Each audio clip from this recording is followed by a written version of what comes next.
More than 2,000 years ago, in ancient Athens, there was a man named Plato. He wasn't just a thinker sitting with books. He was a student of Socrates, a teacher of Aristotle, and the founder of the very first academy in the Western world. But what made him unforgettable wasn't only his school. It was a story he told, a story about how most of us are living in a kind of illusion.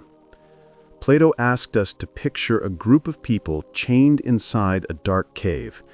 They can't turn their heads, they can't move. All they see are shadows dancing on the wall in front of them, shadows cast by objects behind them. For the prisoners, those shadows are reality. They don't know there's a bigger world outside. But then, one prisoner breaks free. He stumbles into the light, his eyes burning, and for the first time, he sees the real world, colors, shapes, the sun itself. He realizes the shadows in the cave were never reality, they were only reflections. Plato's message was simple but powerful. Most people live trapped by appearances, but the mind, your mind, has the power to turn, to see beyond the shadows, and to grasp the deeper truth of reality. Now think about yourself. You were born into this world the same way everyone else did, handed a world that had already been named. From the moment your senses switched on, labels, meanings, and maps were pressed into your hands. This is your name. This is your family. This is the way things are. You rarely questioned any of it. How could you? The story was always told first, and you learned to live inside it. But what if that story isn't the only story? What if everything you think you're experiencing is happening inside a private theater built by your mind? Look around. What your eyes register isn't pure reality. It's light hitting surfaces, translated by your brain into forms, edges, and color. What you hear are vibrations that your nervous system converted into meaning. Touch is nothing but electrical signals telling you something's there. Even the feeling of being in the moment is delayed. Your brain takes time to assemble the experience, so you are always perceiving what already happened, milliseconds in arrears. In other words, the world you inhabit is already interpreted before you meet it. Now consider dreams. Inside a dream, you are fully convinced of what's happening, the people, the places, the urgency of it all. You feel joy, fear, pain. It's real in the moment. Only when you wake does the whole thing dissolve into memory, showing you that the mind can invent entire universes that feel indistinguishable from waking life. So why trust the waking world as if it were immune to the same fabrication? Neuroscience now shows your brain predicts and preloads experience. It even initiates actions before you believe you chose them. The sense of conscious control, the I who decides, often arrives late to its own decisions. If your awareness is always receiving a finished product, an interpretation, then who assembled it? Who stitched together the memories, assumptions, and reflexive meanings that now masquerade as your reality? That question is the hinge on which everything turns. Like the story Plato told us about the prisoners, and how when one breaks free from the cave and the shadows he once accepted as reality, Plato used the story to show how we can be deeply convinced of what's false, simply because we never turn to face the true source. Replace those chained prisoners with your daily habits and inherited narratives, and you see the point. Your mind fills in, edits, and dresses up experience so convincingly that you rarely suspect the editing. You don't just perceive, you predict. You don't merely react, you rationalize. The thing you call you, the continuous identity that narrates your life, is largely an ongoing compilation of impressions, habits, and repeated interpretations. Strip away the names, the memories, the labels you adopted uncritically, and what remains? Not the fortress of self you imagined, but a quieter presence. Awareness, noticing the thoughts, sensations, and stories as they arise. We call this the illusion of self for a reason.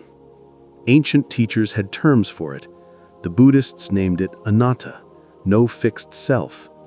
The Vedic traditions called it Maya, the veil of appearance.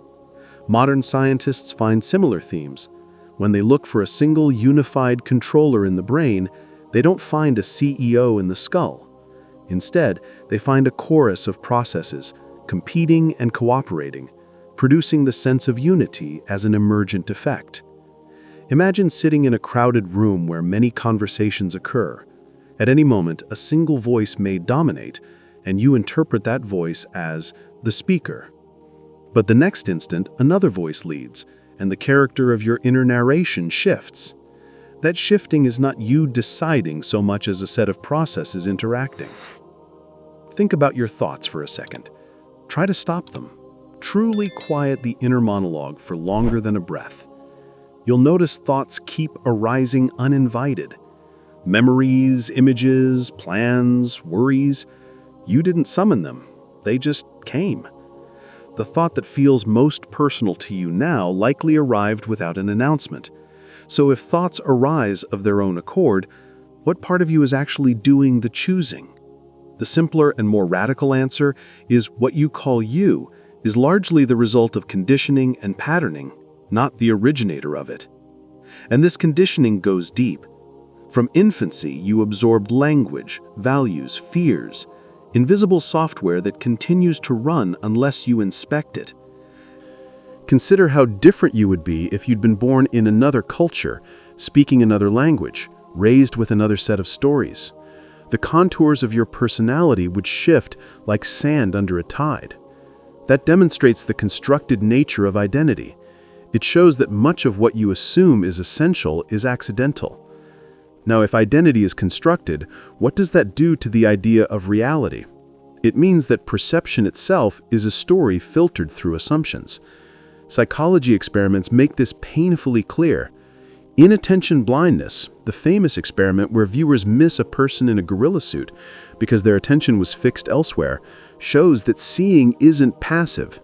Your brain actively removes what it deems irrelevant. Your attention is like a spotlight in a dark theater. Wherever it rests, the stage elements become vivid, while everything outside the beam fades. So when your attention is trained on loss, slight, fear, or scarcity, the world rearranges itself to support that view. Not because the world changed, but because your filter did. Memory is the same trickster. Two people witness the same event and craft different stories about it later. Your brain prefers a coherent narrative over precise fidelity. It will smooth out contradictions, fill in gaps, and sometimes invent details that never occurred. This is confabulation, the mind's habit of making sense at the expense of truth. Nietzsche anticipated this when he wrote, "There are no facts, only interpretations." He wasn't denying reality. He was pointing out that what we call facts are already wrapped in context and story. You don't experience neutral facts, you experience interpreted moments. Neuroscience shows that the brain prepares actions before conscious awareness registers a decision. Readiness potentials light up in neural scans before you think you decided. That's not to say free will is impossible, but it does reveal how much of your mental life is organized beneath conscious notice. Most of your responses come from pre-existing pathways, habits, reflexes, and conditioned patterns. And those pathways were built by repeated focus. The same neural circuits that keep you stuck also give you freedom, because repetition strengthens any pathway you choose to lay down.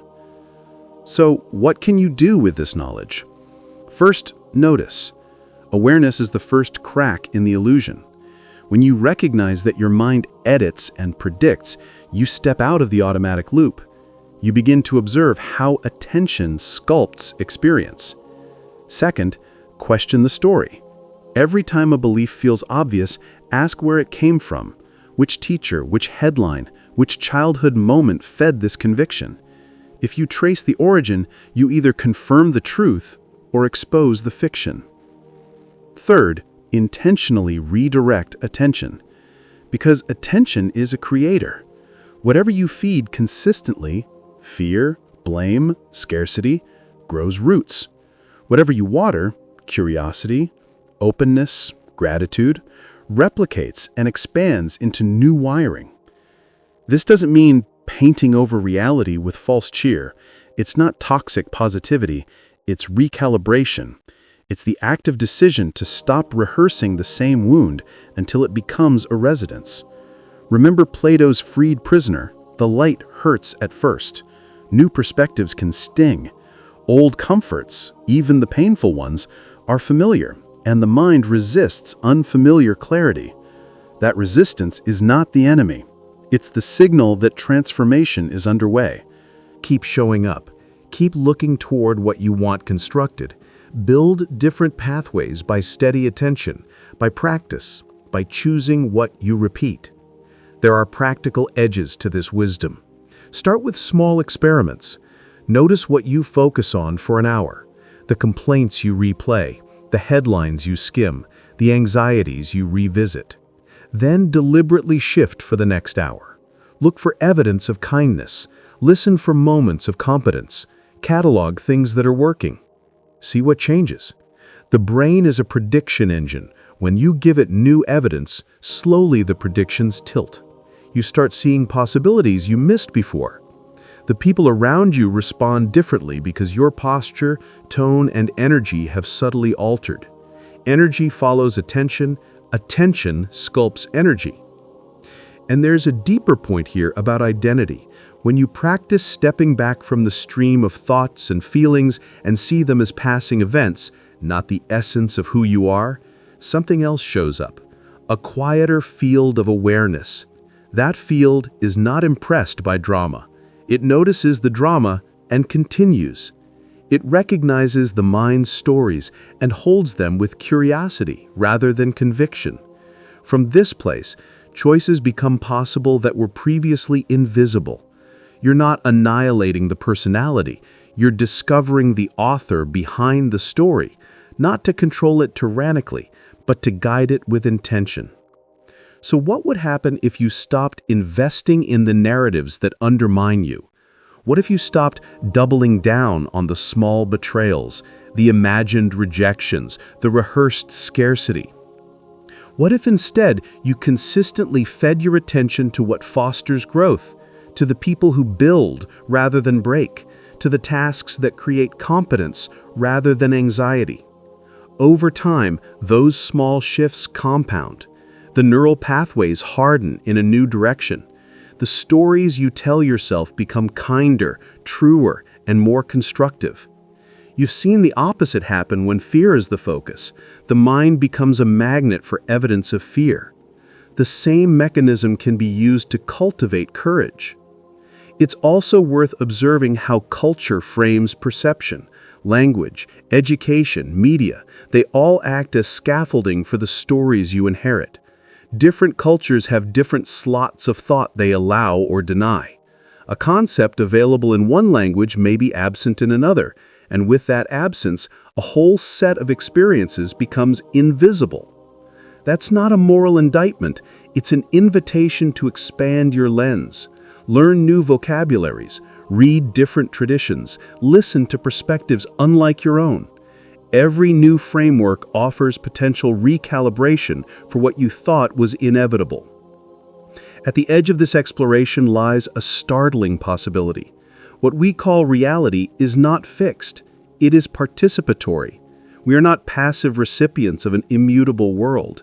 We are co-authors, not in the sense of forcing outcomes by sheer will, but in the sense that where attention goes and what we make habitual becomes the scaffolding of future experience.